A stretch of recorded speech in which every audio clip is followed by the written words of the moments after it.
The eternal time. Ishanam. The Supreme Lord. Anadi Nidhanam. Without beginning and end. Vibhum. All pervading. Samam. Equally merciful. Charantam. Distributing. Sarvatra. Everywhere. Bhutanam. Of the living beings. Yat mita. By intercourse. Kali. Dissension. Translation. My Lord, I consider your Lordship to be eternal time, the supreme controller, without beginning and end, the all-pervasive one. In distributing your mercy, you are equal to everyone. The dissensions between living beings are due to social intercourse. In the Bhagavad Gita, Krishna says exactly the same thing. This is explained by Kunti, in devotee. The same thing is spoken by the Lord Himself. Samoham sarvabhuteshu name deshasti na priya. Jetu bhajanti man pritya teshu te mai. God cannot be partial. That is not possible. Everyone is God's son. So how God can be partial to one son and better than the other son? That is not possible. That is our mistake.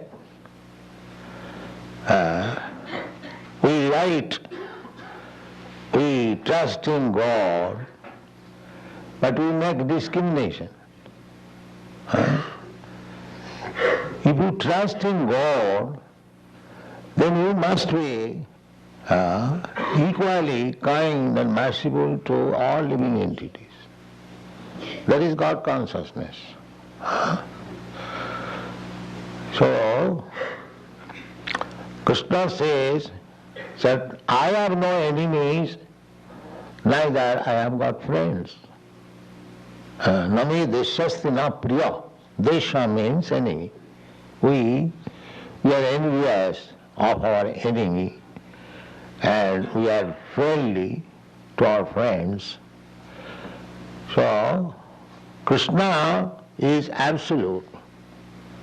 Even he appears to be inimical to some demon, actually he is friend. When a demon is killed, that means his demonic activities are killed. He becomes a saint immediately. Otherwise, how he is promoted immediately to the Brahma Jyoti. All these demons who are killed by Krishna, they immediately merge into the Brahma Jyoti, Nirvishesh.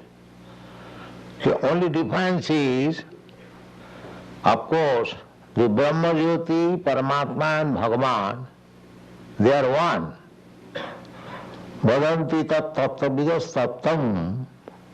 That is one truth, absolute truth, in different features only. Brahmeti, Paramatmeti, Bhagavaniti Sabdati. Originally, Bhagavan, his primary representation is Paramatma, who is situated in everyone's heart. Ishvara sarvabhutanam riddeshu arjuna tishtati. The plenary portion, Kirodokshai Vishnu, he is in everyone's heart. That is Paramatma. And Brahma, Paramatma and Bhagavan. The ultimate issue is Bhagavan. So, Jidhathanam Vivadante. Now he is equal to everyone. It is up to the devotees or persons who are trying to understand the Supreme Absolute Truth according to their capacity of understanding the Absolute Truth. God is revealed either as impersonal Brahma or localized Paramatma or Bhagavan. It is up to me. The same example, as I have repeated many times, it's like we see sometimes the hills from our room. Here there are many hills in Los Angeles. But they are not distinct. When you are seeing the hills from a distant place, it looks like something cloudy.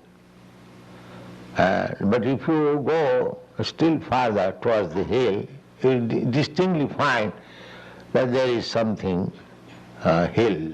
And if you come to the hill, then you will find so many persons are walking there, so many houses are there.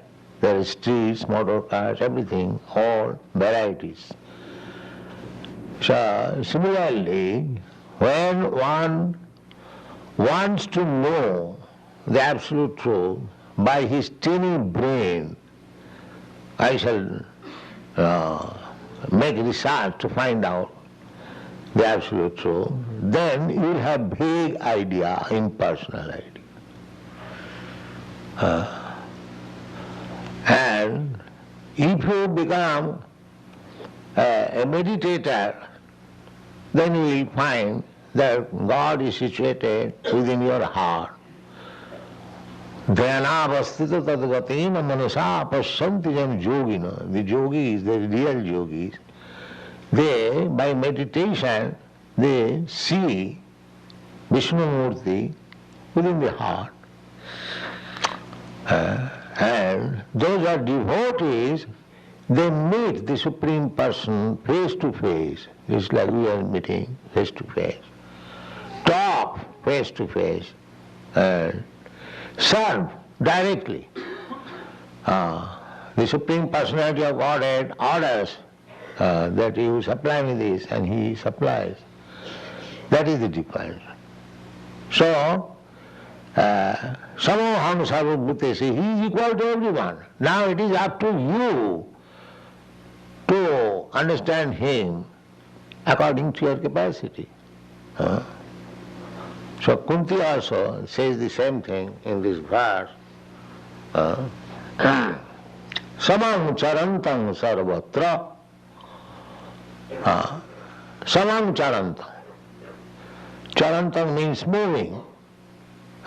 He's moving everywhere, outside, inside. Simply, we have to make our eyes clear to see him. That is devotional service. To make our senses purified, to perceive the presence of God. God is present everywhere. Antat bahi. Antat means within, and bahi means without. Those who are less intelligent, they simply try to find out God within. And those who are advanced in intelligence, they can see within and without. That is the difference. Meditation is meant for the less intelligent class of men. Meditation means you have to control the senses. Yoga practice means yoga indriya sanjam. Our senses are very restless. By yoga practice, by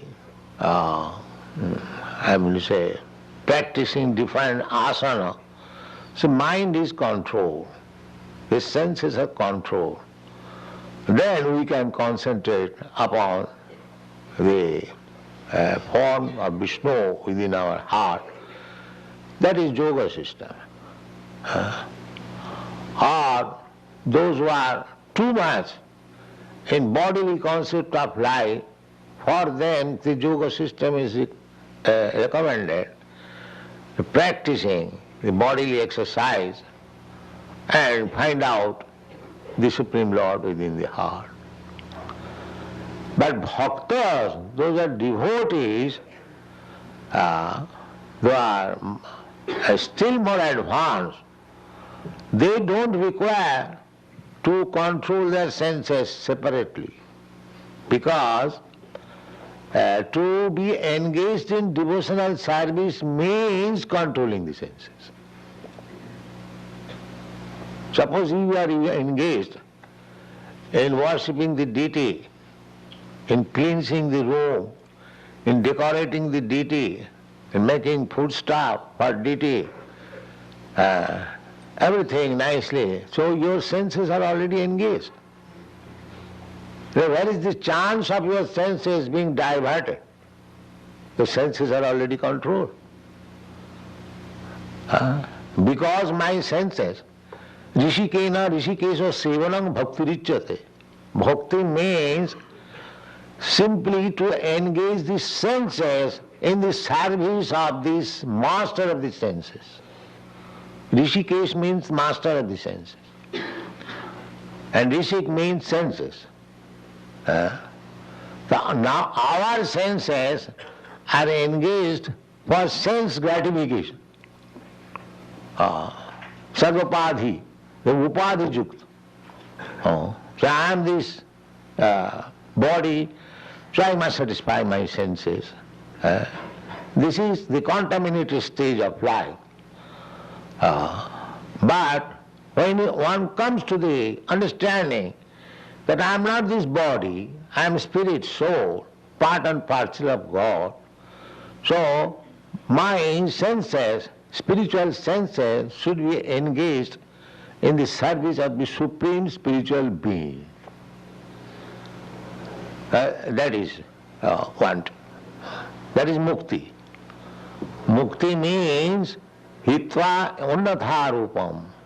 When we are conditioned, we give up our original constitution position. Our original constitution position is, as Chaitanya Mahaprabhu says, Jiver Sarup Hoy Nitya Krishna Das. Our original constitutional position is that we are eternal servant of Krishna. So as soon as we employ ourselves in the service of the Lord, immediately we become liberated. Immediately.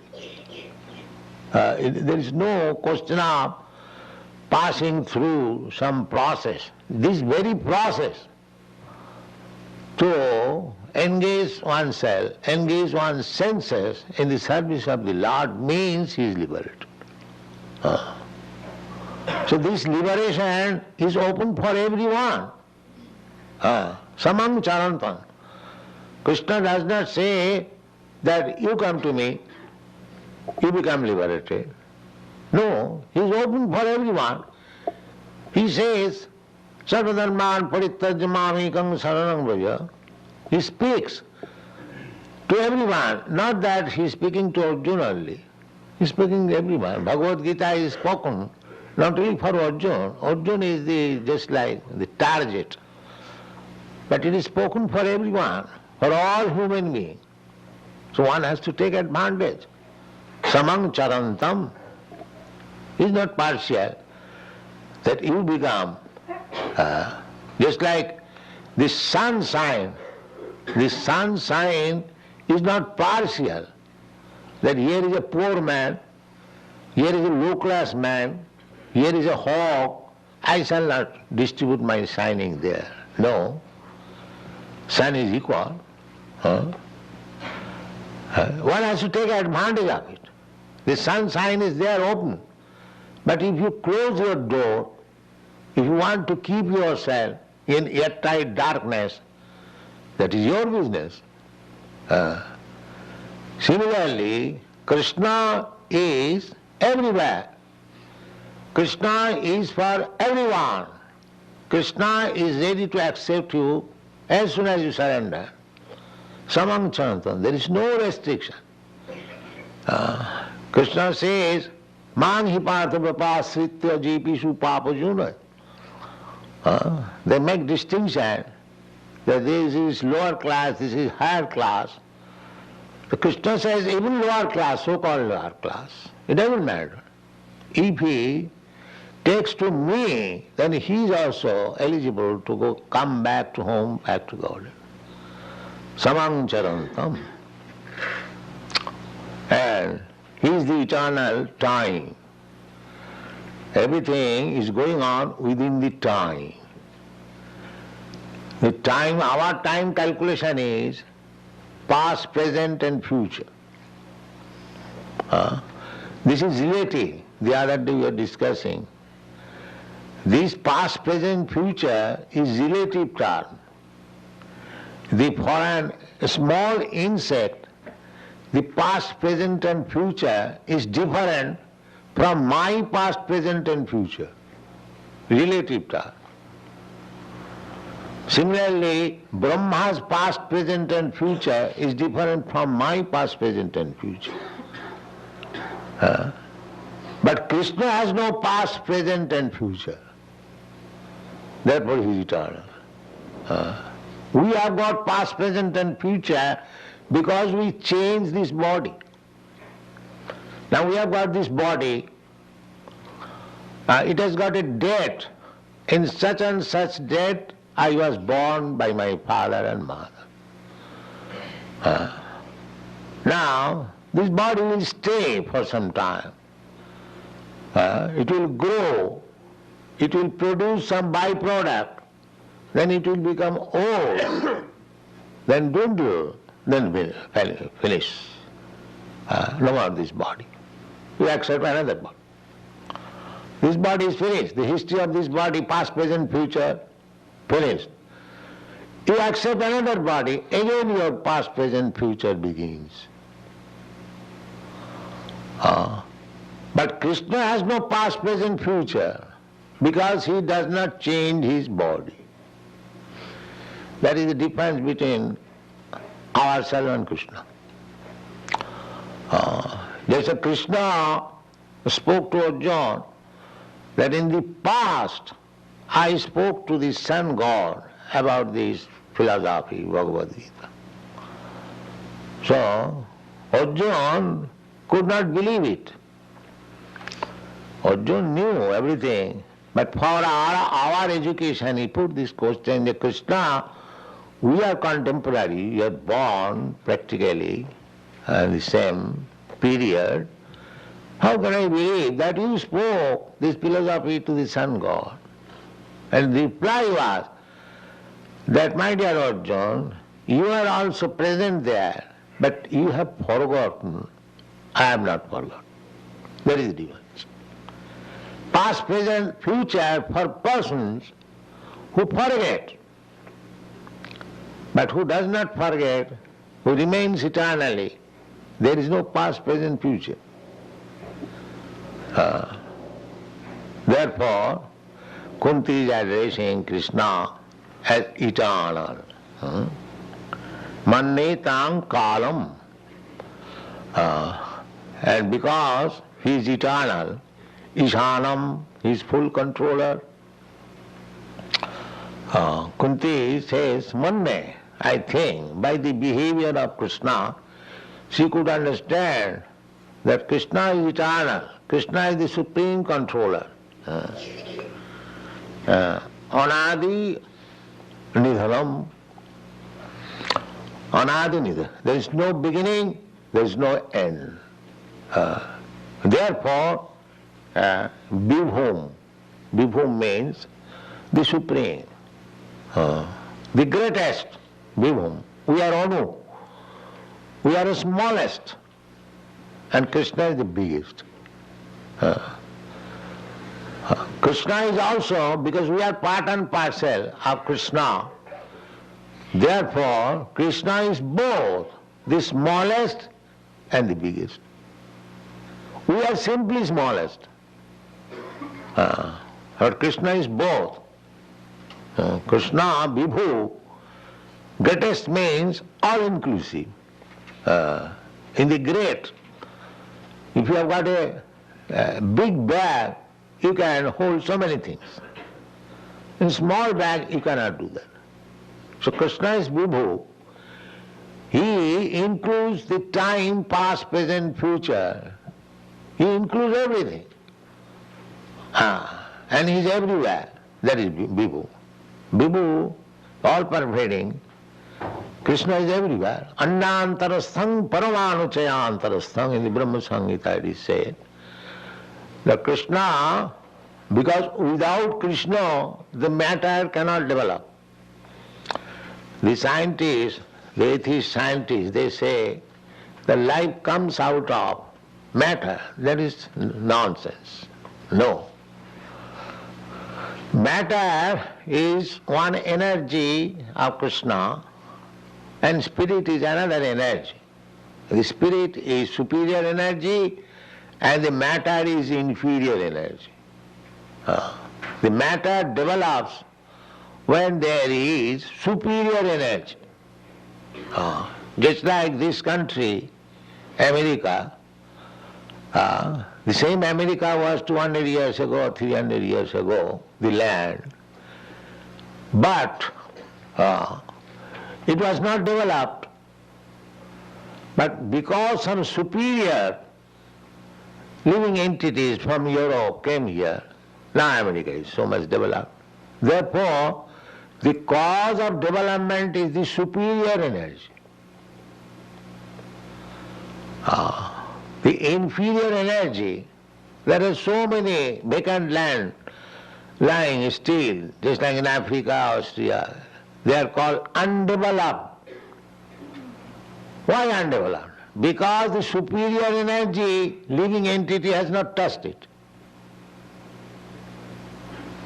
As soon as the superior energy, living entity, will touch it, the same land will develop so many factories, houses, cities, roads, cars, everything, as we can develop. Therefore, the conclusion is that the matter cannot develop out of itself. No, that is not possible. The superior energy must touch it. Then it will be acting. There are so many machines. That is matter, inferior energy. Unless an operator comes to touch the machine, it will not act. First class motor car, very costly motor car, machine, but unless a driver comes, it will stand for millions of years there. There is no use. This common sense is lacking. The matter cannot work independently unless the superior energy, living entity, touches it. That is common sense. So how these rascal scientists say that life develops from matter? No. How it can be concluded? There is no such instances. They falsely say they do not have sufficient knowledge. So these universes, they have also developed on account of Krishna's presence. Therefore Brahma Samhita says, Annantarasthang paramanuchayantar. They are studying now atoms. So many things are going on. Electrons, protons. Why? Because the Krishna is there. This is really science. So Krishna has no past, present, future. He is eternal time. He has no beginning. He has no end. And he is equal to everyone. Samang Chanantam. Simply we have to prepare ourselves to see Krishna, to understand Krishna. That is the business of Krishna consciousness. Thank you very much.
Saraswati Deva Gauravani Prachari